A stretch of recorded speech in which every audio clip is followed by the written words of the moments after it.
Welcome. Thanks for joining us for today's conversation series, Planning for the Future, Evolving Your Organization's Recruitment Strategy. Today, Robert Hosking, Senior Vice President, Managing Director, Search Practices for LHH Knightsbridge, and Jim Mitchell, President, LHH Canada, are talking about strategies that will help your company move forward with your recruiting and hiring process. They'll cover current marketing trend, reimagining the selection and interview process, why succession planning can't wait, hiring the leaders of the future. We will be taking questions. Please use the Q&A function to enter your questions anytime during the session, and we'll respond to as many questions as possible towards the end. Our moderator today is Jim Mitchell, President of LHH Canada. Over to you, Jim.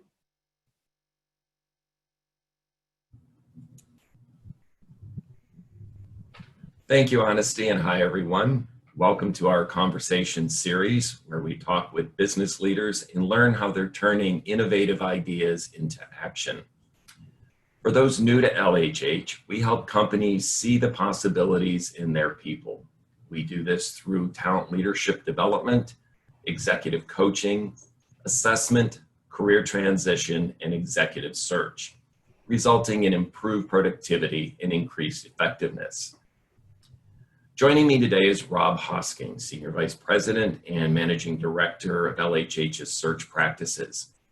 These include executive search, interim management, and recruitment solutions. Rob brings with him over 25 years of experience in the staffing and recruitment industries. So welcome, Rob. Look forward to our session this morning. Thanks, Jim. But before we kick off, we would like to hear from you. So in this quick pulse check, when do you plan to make your hiring decision? Are you currently hiring, planning to hire before the end of the year, waiting until 2021, or there are no plans to hire? So we'll give you a couple of seconds here.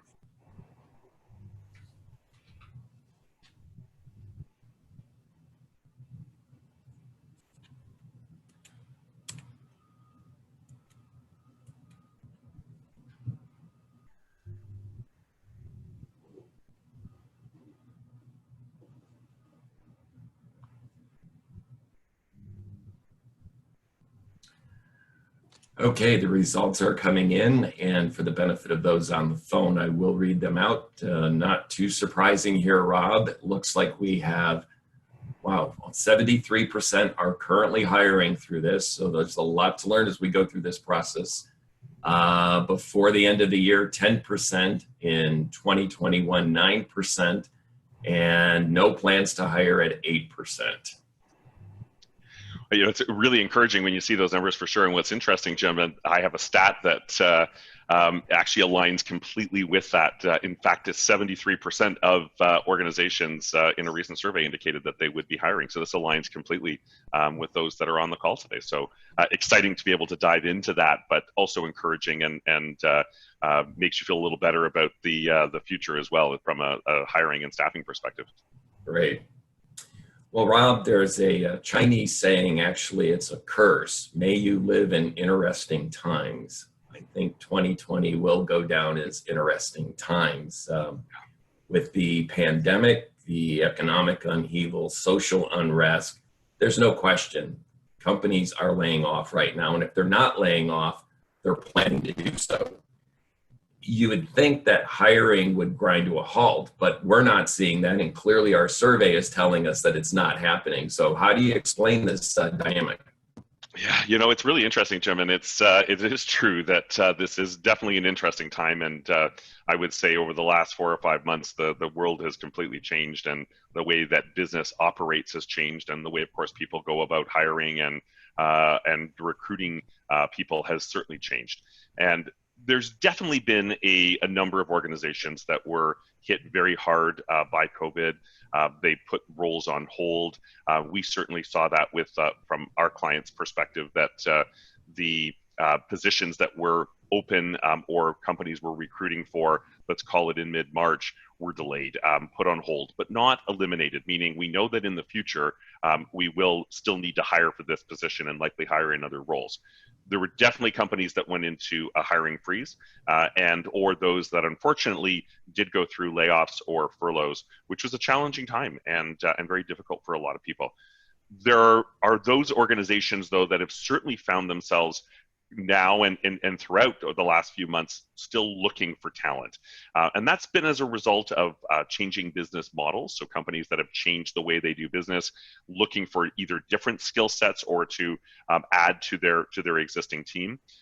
Requiring people that bring a different skill to the table or replacing individuals as people are still making moves, even in this market, into new roles, and roles still need to be replaced.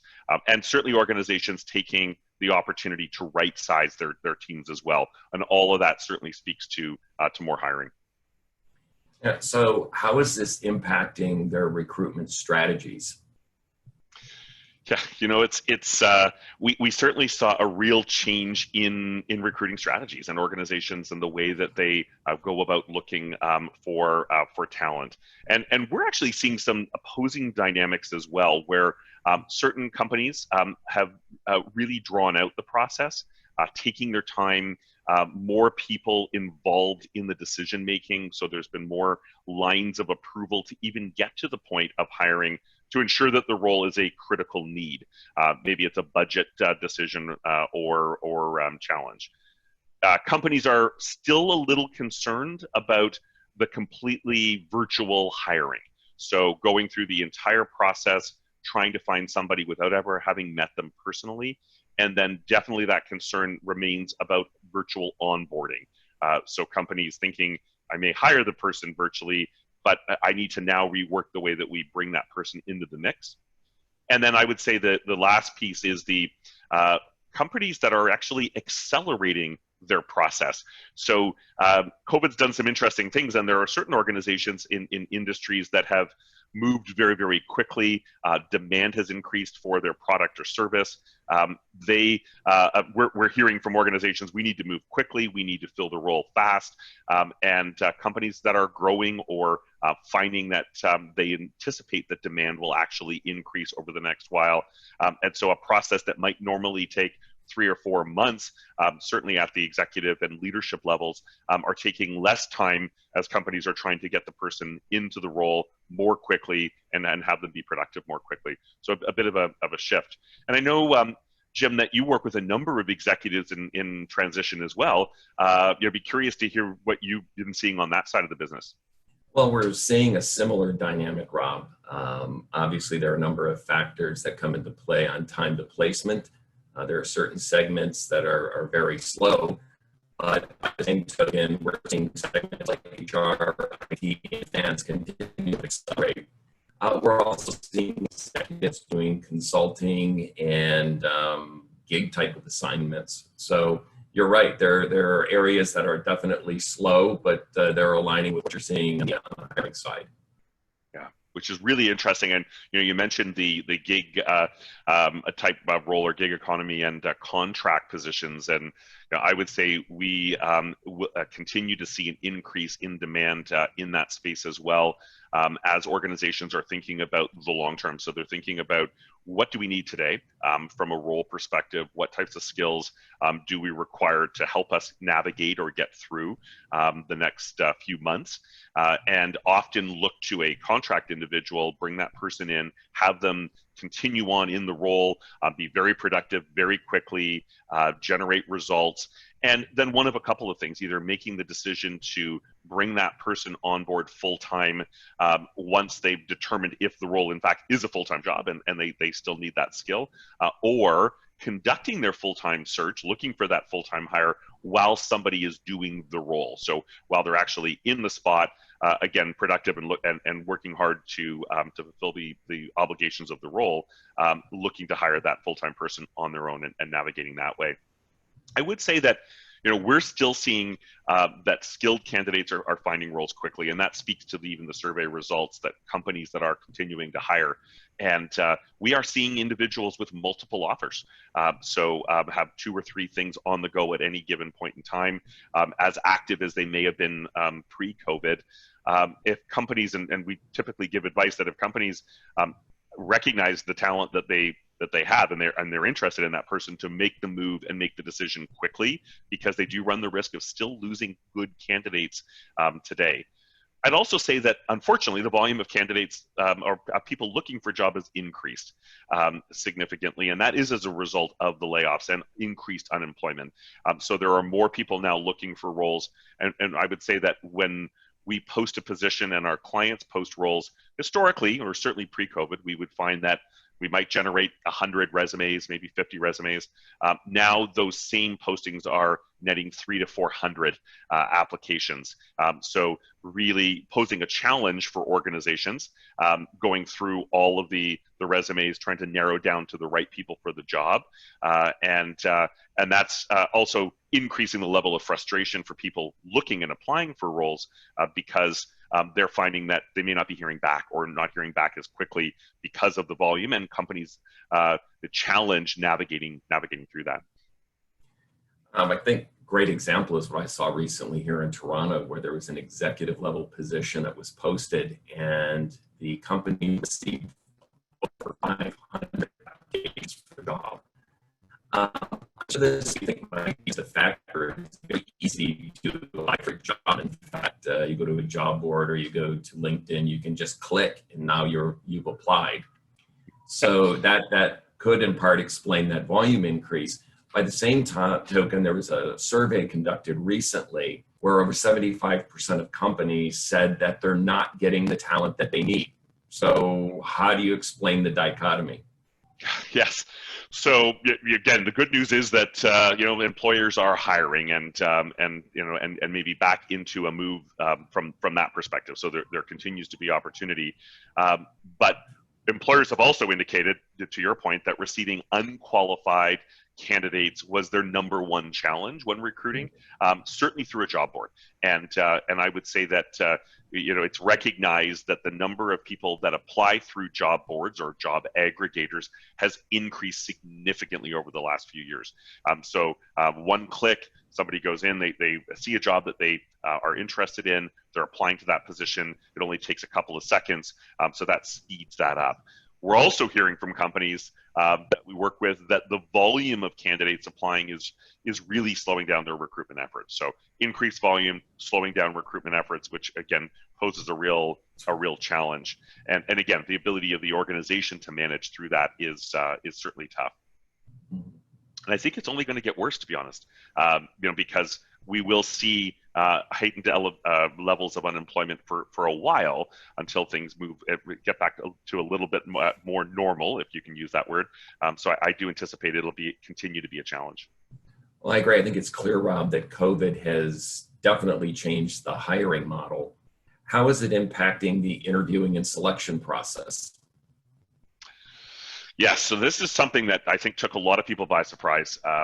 What I reflect back now, it seems like ages ago, but back to mid-March, where all of a sudden everything kind of ground to a halt, and everybody needed to rethink many of their practices and their processes in their business. And one of the big ones was that interviewing, that recruitment process. How do we do this when there's nobody in the office anymore? And so much of the process was designed or built around hiring while people were there, and you could actually meet people physically and see people and shake their hand, and all of a sudden that ended. Most companies adapted very well and very quickly to the use of technology. So whether it was Zoom or other avenues to be able to connect with interviews, set up multiple interviews, and really be able to engage a little bit more with somebody so that you can actually see them, and again, using that technology to do that. Companies definitely went back and rebuilt their manuals on recruitment and for their onboarding manuals, revisiting that process, engaging all of the stakeholders in that to ensure that alignment. It was no longer easy. You couldn't walk down the hall and tap somebody and say, hey, by the way, I'd like you to meet this person. I think they're really great. But that had all to be done virtually. So reworking that. I would say that this certainly changed organizations' ideas around where people needed to live. So where somebody applying to a position, historically, if they needed to be in an office 5 days a week, probably needed to live within the city where that company was located. And we're hearing much more of an openness now to, we really want the right person for the role. And if that person doesn't live here, that's okay, because even moving forward, they may not be in the office. They likely won't be in the office every day, maybe 1 or 2 days a week. But that opens up the selection or the ability of candidates that maybe live in different parts of the country to be able to apply and be considered for those roles. And then I'd finally say that I do believe that assessment has certainly become a bigger element of making selection for hires, meaning an assessment to a leader or an executive level position, which helps to really de-risk the hire. The assessment can be used in the selection process to really identify where those true core strengths and capabilities are, but also once the person's been hired, to use that assessment to help align with their leader, their partner, to build their development plans and help them to be set up for success in the role. All right, Rob. So you've got your successful candidates. They've cleared the hiring hurdles. How do you onboard them virtually? So this is certainly the one of the challenges that that companies faced with the now we've hired the person and now we still won't actually physically see them, and we will on screen but not live, to be able to shake their hand on the first day and welcome them to the office and walk around and introduce to everybody. So we actually, LHH had a webinar a couple of weeks ago. Cara Danielson partnered with an organization by the name of Numeris, and she helped them build their plan around virtual onboarding. And if anybody is interested in learning more about virtual onboarding, you can do that. It is actually available, so you can find that on the LHH YouTube channel, and that goes into a high-level detail of each of the specifics.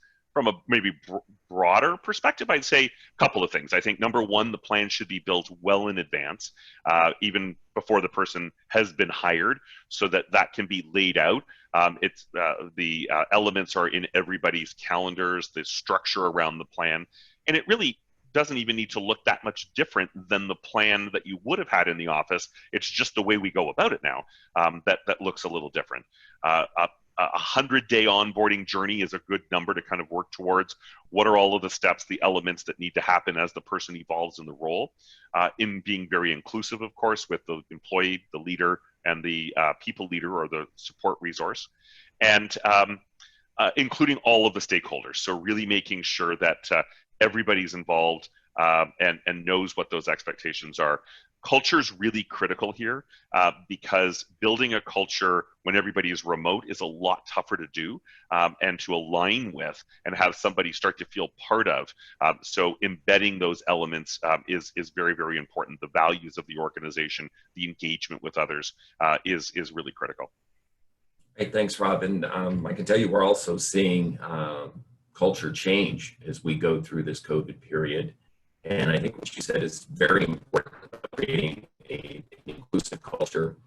If you look at the social unrest that we've seen, it's clearly starting to have an impact on the hiring process.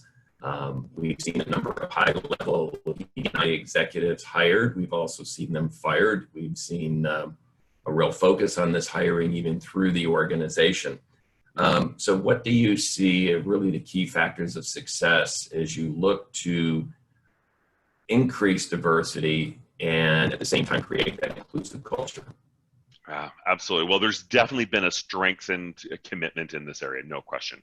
And many organizations have started to think about how they move forward.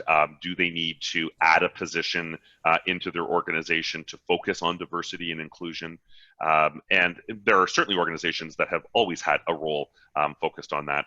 I would say that in our experience, we're being asked daily for best practices, on how we ensure we're recruiting from a diverse candidate pool and represent a diverse candidate group when we present to our clients. Many organizations have started to speak to us about roles within their own organizations, again, aligned with diversity and inclusion. You know, it's interesting when you take a look at large organizations, so the S&P 500 companies, and the percentage that has a chief diversity officer as part of their team, and it's just about half of the S&P 500s that have a CDO in that role, and over 60% of those roles that exist were either promoted or appointed or hired within the last 3 years. So it's still very new. Even just in the last few months, a couple of companies, CBRE, General Electric, Zoom, and Harvard University all actually hired somebody into those roles. So critical importance to see the value and the importance of having somebody focused and dedicated in that space. But on the flip, there is certainly challenges there. And if you think about the priorities of this role or of this person, what they need to bring to the table. So more equitable hiring and promotions, they're weighing in on product decisions, they're working with multiple categories within diversity, race, sexual orientation, and gender, and others. For companies that have had the role in the area, there is actually a challenge or a fairly high turnover in the space as well. So setting somebody up for success is really, really important. People are attracted to the role because they see themselves as change agents, and they're sometimes disillusioned when they join an organization that may not be ready yet for this role, or there isn't the buy-in from senior leaders, or there isn't the setup, or the expectations are so unrealistic that it becomes very challenging to do the job. So there can be some barriers there. So definitely the layout as companies are thinking about D&I, how are they structured? Are they ready? Have they set this person up well for success? And I would certainly say very critical that the role reports directly into the CEO and or the CHRO within the organization, sometimes dual we're seeing, but that helps to ensure that buy-in and again, the ability to be able to set the person up well for success. Right. Well, there's clearly a lot of work that needs to be done on the ED&I space, but also not just at the top of the house, but throughout organizations. On a related topic, how is this translating into succession planning? This seems to be a top of mind issue right now as companies are going through transformation and churn. Absolutely. Yes. Succession planning is certainly something that I know is on the top of mind for most companies and organizations as they think about their leaders at all levels within their organization. What happens, though, during a period like we've just gone through is that succession planning sometimes takes a bit of a backseat because there's so many other things to focus on and to be thinking about, what happens if we lose somebody, or are we planning to things in the right way? How has COVID changed that? We actually are starting to see an actual increase in the number of retirements that have been announced. And that is actually pushing succession planning back into the forefront where maybe companies, these are unexpected retirements. And I think there's a couple of reasons for that. Number one, this has been a really tough time for leaders, and it's been difficult to navigate through this. Some of these retirements are by choice, maybe others are not. Those that are by choice may very well be, and we're certainly hearing from people that have put their hand up to say, I think it's time for me to exit. They weren't necessarily thinking about doing it at this time, but COVID has changed that reality, and so that's accelerating that. Even in our own business, in our nonprofit sector, we have of the roles we worked in the last year, over half of those were as a result of a retirement. So those organizations thinking about succession, how will we replace this person? Are we ready to be able to do that? And I think we've also seen the acceleration of people retiring that are between the ages of 50 and 65. So it's not all necessarily people that are in that latter stage of their career. It's people exiting a little earlier. And so of the people that have exited the workforce, that percentage is certainly increasing. Right, Rob, in 2004, David DeLong published a book called Lost Knowledge, and it was about the boomers getting ready to retire and them walking out the door, really how organizations, key intellectual property, key intellectual funds, the organization works. This seemed to cool as we went into the recession starting in 2008. Probably 5 years ago, we started seeing this again, where organizations are looking at retirements, key leaders, key individual contributors leaving the organization. And now we've seen over the course of the last few months, this is starting to pick up again in retirements. What do you see as the impact of the organization and how can they address this challenge? Yeah, it's a great question, and it really does think. You think about the risk, right? The risk if succession planning is not something that companies are thinking about. So, number one is the risk for revenue growth, the risk to the team if somebody leaves more quickly than anticipated, and there isn't a viable successor either within the team or in the wings to be able to move into that role. The risk of that knowledge transfer, as you say, and I think the exiting leader has so much information and so much company knowledge. If that's not passed over or transferred to somebody else, that's lost, and that can set a company backwards. And so, if there isn't somebody to take over the role, it may take an organization up to a year to find somebody that can actually do that or work in that position.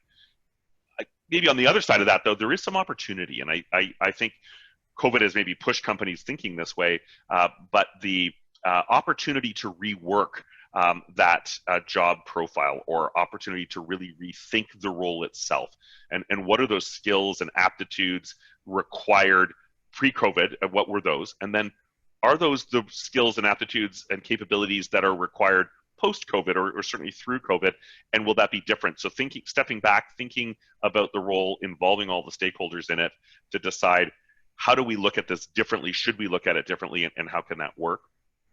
And then I also would say that with the internal teams, assessing internal leaders and those people that are on the team today in all leadership roles, their capabilities. Are there gaps within their skills that would prevent them from getting to that next level, and working through that with that team? And so planning for that team is really critical, also including coaching with that group as well. And actually with the outgoing leader as well as with the incoming leaders, coaching, it will be critical, especially as people are still navigating through a challenging, difficult time and into a time where it's unknown for a lot of industries or businesses. Great. Rob, over the course of the summer, we've held a series of CHRO roundtables and hearing how senior HR executives are dealing with the change and the churn in the economy, but also turning the focus to hiring leaders of the future. And there were three common themes that we picked up here. One was hiring a transformational leader. The other was focusing on what are the future competencies that this leader is going to need. And then clearly, as cultures are changing, how do you hire or develop a leader that can help drive that positive culture change? And what do you look for in the hiring process for those that are coming in from the outside? Right. Yes. Yeah. So it's, I would say that most of the conversations that we're having with our clients today are driven around business transformation and transformational leadership. And what does it take to lead now? How is that different than the way it was in the past? And the need to be able to drive and stay ahead of the curve.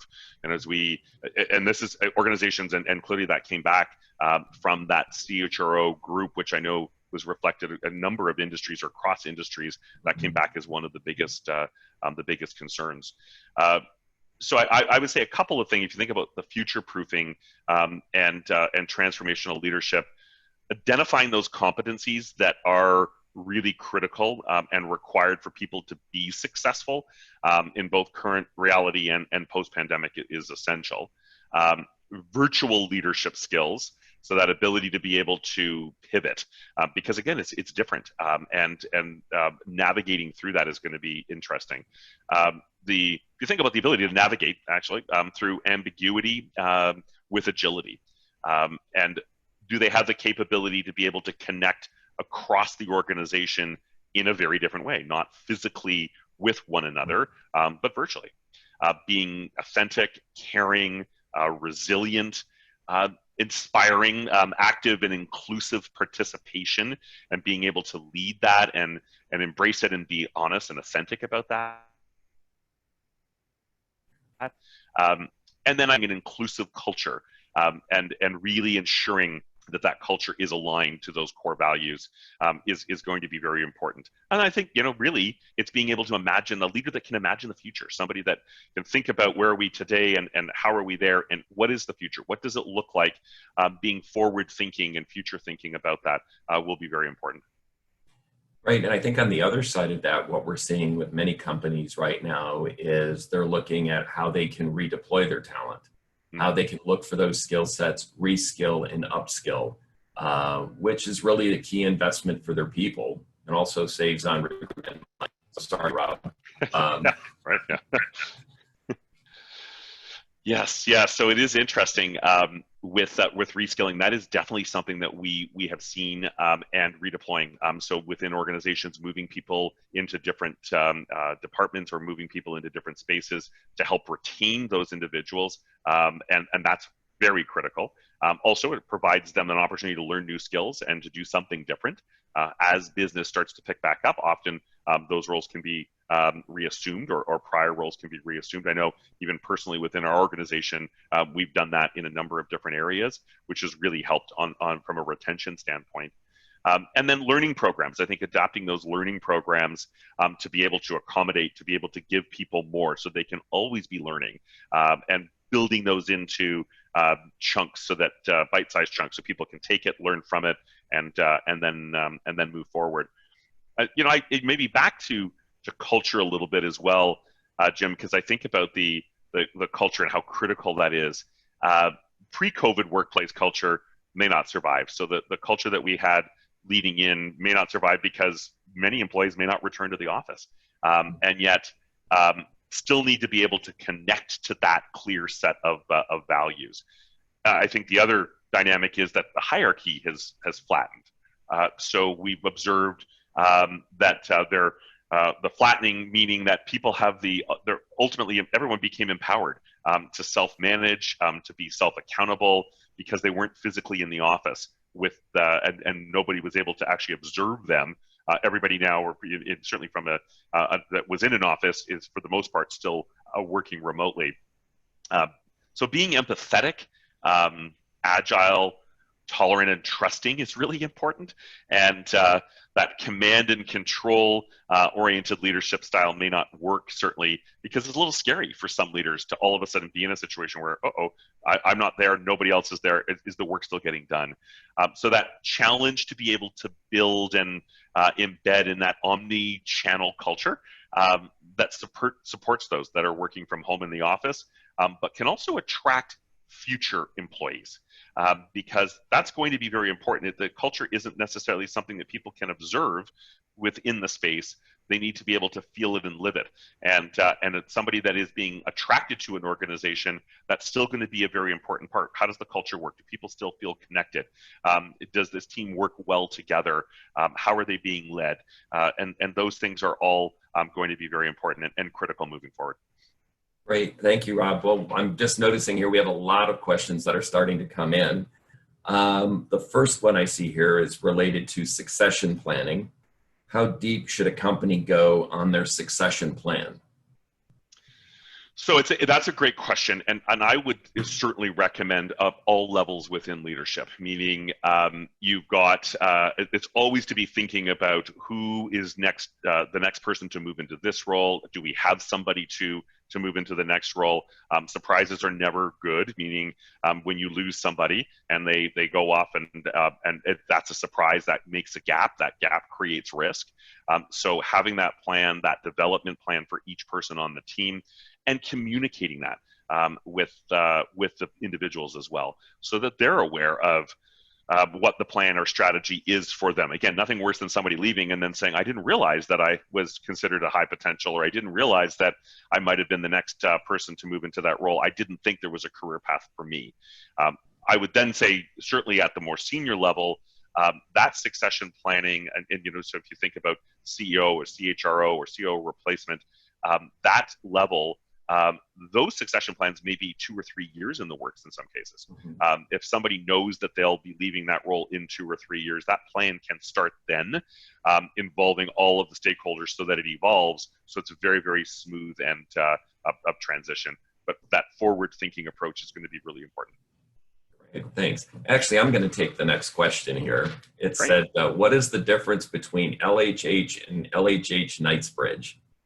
So LHH is a global company. LHH acquired Knightsbridge, which is the gold standard here in Canada, over 5 years ago. And I'm privileged to lead the organization. So you will hear it referred to as LHH Knightsbridge or LHH.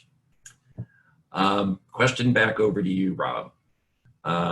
Do you have any key recommendations regarding how to work around the challenges associated with the increase in volume of unqualified candidate applications?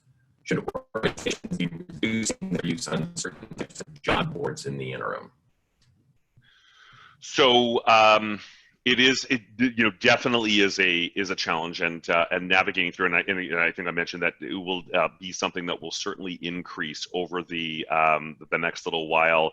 I think the language in the job postings is critical around the skills that are required, or the capabilities that are really essential for the role, because and that may not reduce the number of actual applications per se, but it can help to more quickly narrow down the applicants that are being considered, or those that are most considered for the role. I would also say that if there is sort of the key words or things that you're looking for that particular role, and again, capabilities that can help to quickly work through those resumes and navigate through to those that are most skilled for the position. And then I think if there's an automatic response that you have set up to be able to acknowledge receipt of the resume, so that at least there's a confirmation from the candidate that, or the individuals, all individuals that are considering the role or interested in the role, that we did receive. We will get back to those that are most skilled for the role, and move forward from there, so that there's that touch point, because that seems to be a real concern for people that are applying to jobs that they're not hearing back. But it is and will likely continue to be a challenge for a while. Great. So this next question is quite interesting. It seems to be a crossover between talent leadership development and executive search. So from your perspective, you're looking to bring in leaders back to one of the 3 core competencies that the CHRO roundtable came out with. Mm-hmm. So it says, how do you foresee executive team development for the top levels for a new hire, given the virtual environments that are in some companies going to last December of 2020, in some instances, June 2021? I'm sorry, Jim, I missed the last part of your question. Your mic went a little out, so I just want to make sure I'm answering it. Okay, sure. How do you foresee executive team development for the top levels of a new hire, given the virtual environments that are in some companies going to last from until December 2020, and in some cases well into 2021? Okay. So it's definitely that development is critical, and the need for team development, individual development and performance, and of course that will likely be done through virtual, and so that is and if there's if you're looking for programs, or you're thinking we need the team to work through a particular program, can still set that up to be done virtually facilitated. I think the great news is the technology around that has really evolved, and we're certainly finding with some of our clients where we're delivering our talent leadership development programs directly to them virtually. they're feeling very good about it and very confident about that, that they can do that. They're participative. There's opportunity for ongoing feedback, breakout rooms, all of those types of things. So this may be very well something that, to the question, could go on for a year or more in that environment. So I think it's identifying where the gap is or where the skill requirement is, and then aligning those to do that. But that connectivity is going to be very important. And I still worry today about everybody that, as they work remote, feeling disconnected from one another. And so this will likely take on a bigger stage because this helps with that connectivity. Okay, it says here, how do you deal with onboarding that used to require a new employee to go to various field offices in the first 1 to 2 months? Yes, also an interesting one. And, I think that, on the one side, we are starting to hear that organizations are opening up a little bit right now. And so there are some locations where if it's in production or in other areas where the person could in fact still go there, obviously socially distanced and mask and everything else that's required. So that started a little bit. However, in many organizations, certainly offices will continue to be locked down for the foreseeable future. And so one thing we've heard is, again, from a virtual perspective, setting up a virtual grouping with the people that they would meet with, and or one-on-one meetings to try to set them up in the similar type of environment. So we're looking at the screen, but maybe you've got your office backdrop, or an office looking backdrop on there, so it feels as though you're engaged that way. Make it a coffee chat, so the conversation is a little bit more informal when they would physically go to be there. If it is something that they need to visually see, then is there anything that could help tie them back to that, or at least the descriptor of what that might look like? So I think it'll continue to be a challenge for a while, but hopefully those ongoing connections, and then maybe there's a follow-up discussion with the people that they were meant to meet while they would have been there, for additional questions or additional feedback or additional get to know, because getting to know somebody personally is equally as important as getting to know them professionally, and that will only come out through that ongoing communication. So actually a couple of comments and a couple of questions. I actually would like to respond to Diana. She makes a great point here. Reskilling and upskilling will continue to be very important going forward. Absolutely. Another question here about virtual leadership, and I'll answer part of this because I've had to experience it, is that knowing just how to run a Zoom meeting. I can tell you I've learned a lot, and get a good IT person to give you some guidance going through it, but also have a great team behind you. So I'll flip it over to you for the more in-depth answer on what we're looking for with bringing in. We got some of this from the CHRO roundtables, but how would you look at this, Rob? Yeah, so I would say, running from that virtual meeting, and again, I think the setting it up in, and again, make sure I'm answering this the right way, but setting up the meeting with all of the key stakeholders or all the people that should be involved in that discussion, making sure the technology is set up and working well.